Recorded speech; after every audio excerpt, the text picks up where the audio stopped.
Welcome to Machines and More. Behind me is the final version of the new NF-A12x25 G2. And I'm told it's already gone into production, but what you see here is what's going to be available very soon, by the end of June. Very similar to a scaled down A14 by 25 G2. You've got the same turbulator hub, and then the progressive bend impellers, where these have kind of a two sections of bend. New G2s will max out at 1800 RPM. Tip clearance here, 0.5 millimeters.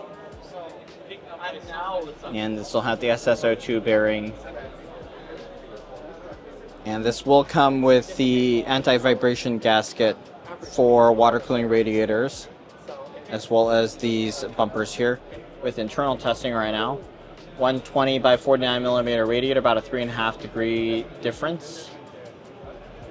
And on an air cooling application with the original fans was already pretty optimized. They work well together. You also notice that here on the heat sink application for the U12A, the noise normalization point is about 150 RPM lower for the G2s, and on the radiator it was only 50 RPM difference, right? So there may be more of an interaction with the heatsink that causes the G2 to have to run slower, but even in that scenario it's running a degree cooler.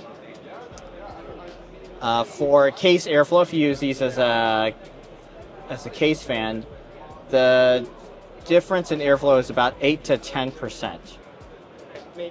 One thing they are going to do with this one as well is the push-pull setup, where one of the fans out of two are going to be offset by 50 RPM. Pro-Max one here, this is going to follow in Q1 26, that's the current estimate.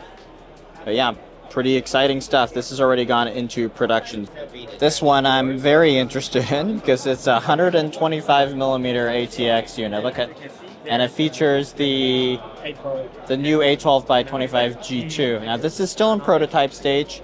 We are pretty far out. I am told optimistically we could see a final version of this one next Computex. But look how nice and compact this is. It's almost like all it is just thicker than your like SFXL units. This would be perfect for those built-in SFF cases where you can fit an ATX case, but where the extra length of an ATX would be inconvenient.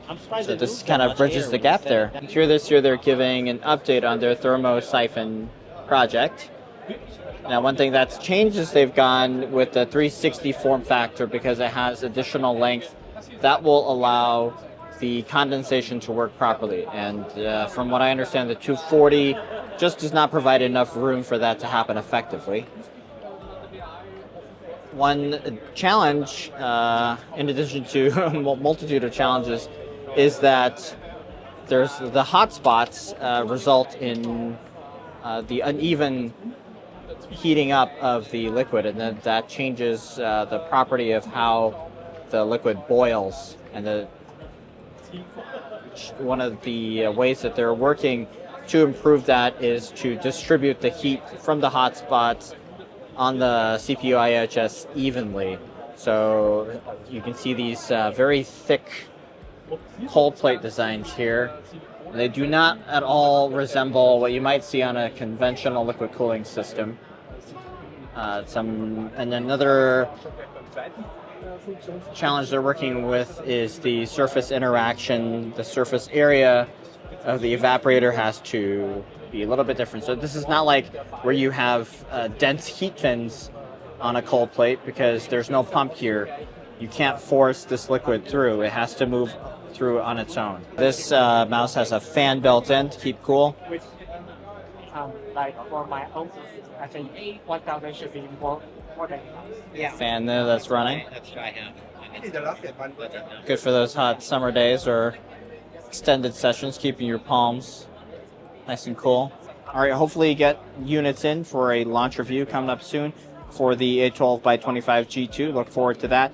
please make sure you're subscribed to get all the notifications on that and continue on here with our Computex coverage. So big thanks for watching, and I'll see you in the next one.